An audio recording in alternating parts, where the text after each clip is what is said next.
Olá! Seja bem-vindo ao mundo sombrio do Relato das Sombras. Prepare-se para conhecer 3 dos relatos mais assustadores de lendas urbanas reais. Histórias que atravessam gerações e continuam provocando medo só de serem lembradas. São testemunhos de pessoas que juram ter vivido momentos inexplicáveis, encontros sombrios que desafiam a lógica e a razão. Fique comigo até o fim e descubra se você teria coragem de passar pelo que esses relatos descrevem. Vamos começar. Relato 1. A Noiva da Estrada. Nas longas rodovias do interior de Goiás, onde a escuridão domina a paisagem e a solidão. Acompanha os motoristas por quilômetros. Uma história ecoa entre caminhoneiros há mais de 5 décadas.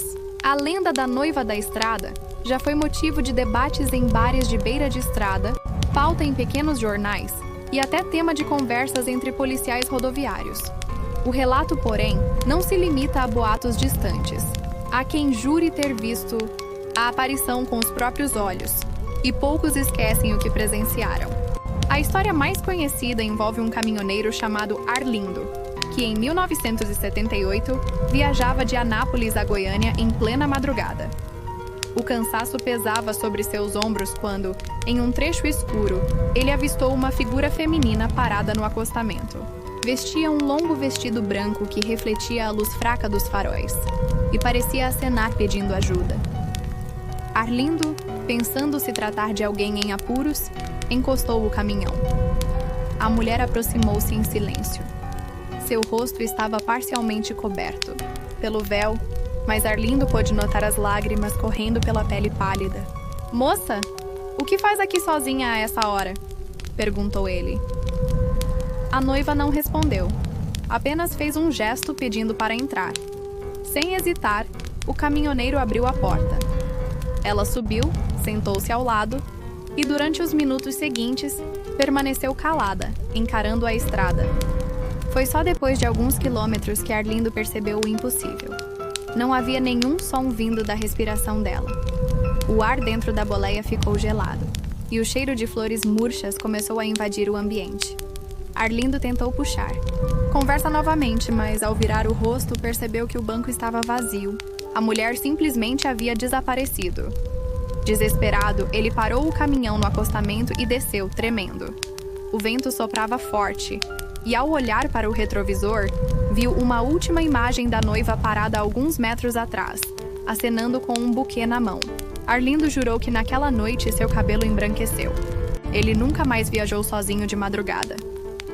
Nos anos seguintes, dezenas de outros motoristas relataram experiências semelhantes. Alguns afirmaram que a noiva pedia carona e desaparecia dentro da boleia. Outros disseram que ela surgia na pista, forçando-os a frear bruscamente. Há quem acredite que se trata do espírito de uma mulher que morreu tragicamente a caminho do casamento, vítima de um acidente na mesma estrada. O mais assustador é que, até hoje, novos relatos continuam surgindo. Em 2019, um jovem motorista de aplicativo registrou em áudio um relato quase idêntico. Ele descreveu a mulher de véu branco que entrou em seu carro, ficou em silêncio e, poucos minutos depois, desapareceu sem deixar rastro. Dizem que quem cruza com a noiva da estrada nunca mais encara a solidão da noite da mesma forma. Relato 2. O Homem do Capuz no Parque. Na década de 1990, o Parque da Aclimação, em São Paulo, começou a ser associado a um estranho visitante noturno. Pessoas diferentes, sem ligação entre si, passaram a relatar encontros com um homem vestido com um capuz preto. Sempre parado, imóvel, observando de longe, ele surgia entre as árvores quando o silêncio dominava a madrugada.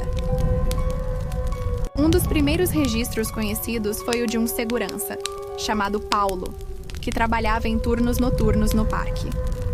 Ele contou que por várias vezes viu o mesmo homem encapuzado parado no mesmo ponto, próximo ao lago, mas quando se aproximava para verificar, o sujeito desaparecia diante de seus olhos, como se nunca tivesse estado ali. Paulo tentou manter o profissionalismo, mas admitiu que nunca mais fez suas rondas sem companhia. Alguns jovens curiosos também se arriscaram a investigar. Em 1994, 3 amigos decidiram passar a noite no parque para provar que a lenda não passava de invenção. À meia-noite, viram o vulto parado ao longe, sob a luz fraca de um poste. Eles se aproximaram rindo, acreditando que fosse alguém fantasiado, mas a cada passo que davam, a figura parecia se afastar sem mover os pés, como se o espaço entre eles nunca diminuísse. Um dos jovens começou a gritar, e os 3 correram de volta para a saída. No chão, próximo ao local, encontraram apenas um capuz velho e rasgado. O relato mais marcante é o de uma estudante chamada Renata, em 1997. Ela voltava de uma festa e decidiu cortar caminho pelo parque. Já passava das 2 da manhã quando começou a ouvir passos atrás de si. Acelerou o passo, mas os sons continuaram, cada vez mais próximos. Virou-se várias vezes, sem ver ninguém. Até que, próximo à saída, ela encontrou um homem de capuz preto parado bem diante dela. Renata contou que ficou paralisada, incapaz de correr. O homem não dizia nada, apenas a encarava. Quando finalmente conseguiu gritar, ele desapareceu diante de seus olhos. No chão, restava apenas o capuz.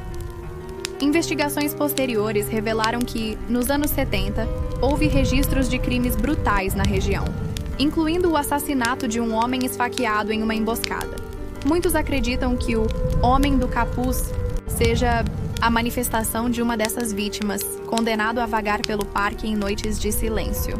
Até hoje, mesmo com câmeras e vigilância reforçada, funcionários relatam vultos e sombras perto do lago. A lenda do Homem do Capuz nunca deixou de assombrar a memória dos moradores. Relato 3. O elevador fantasma, no coração do centro. Do Rio de Janeiro, um edifício antigo guarda uma das lendas urbanas mais temidas entre seguranças e zeladores. O prédio, que já foi sede de um banco nos anos 50, é famoso por seu elevador amaldiçoado. A história começou após a morte trágica de um funcionário chamado Henrique, que teria se jogado do último andar depois de descobrir que fora traído e roubado pelos colegas de trabalho. Desde então, relatos de atividades paranormais se multiplicaram. Um vigia noturno chamado Sérgio relatou em 1982 que, certa madrugada, ouviu o elevador descer sozinho, mesmo com o prédio vazio. A energia estava parcialmente desligada, mas a luz dentro da cabine estava acesa. Quando as portas se abriram, ele viu uma figura de terno entrar calmamente, sem dizer uma palavra. Sérgio pensou que fosse algum funcionário atrasado, mas ao verificar o térreo, percebeu que não havia ninguém no prédio. Outro caso assustador ocorreu em 1991. Um zelador chamado João ficou preso dentro do elevador após uma queda de energia. As portas travaram e a cabine começou a subir lentamente, sem força elétrica. No 11º andar, as portas se abriram e João ouviu passos atrás dele no corredor escuro. Sem coragem de se mover, permaneceu ali até ser resgatado horas depois. Ele jurou que durante todo o tempo sentiu uma presença imóvel ao seu lado, respirando pesadamente. O relato mais perturbador, no entanto, aconteceu em 2006, quando uma diarista chamada Lourdes trabalhava no prédio pela primeira vez. Sem conhecer a fama do elevador, ela entrou e encontrou um homem elegante de terno dentro. Trocaram cumprimentos rápidos, e ela subiu até o andar desejado. Mas ao sair, percebeu que não havia ninguém mais no edifício além dela. Quando contou aos seguranças, eles ficaram pálidos. Haviam acabado de ouvir a descrição idêntica de Henrique, o funcionário morto nos anos 50. Até hoje, funcionários evitam usar o elevador sozinhos durante a madrugada. Muitos dizem que, quando o elevador desce vazio e as portas se abrem, é melhor não entrar, porque talvez você não saia sozinho.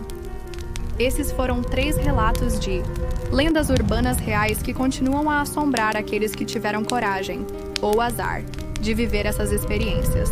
Mas agora eu te pergunto, você acredita que essas histórias são apenas frutos do medo coletivo? Ou realmente existem forças que caminham entre nós? Deixe seu comentário, compartilhe sua opinião e não se esqueça de curtir e se inscrever no canal para mais relatos sombrios. Até o próximo vídeo!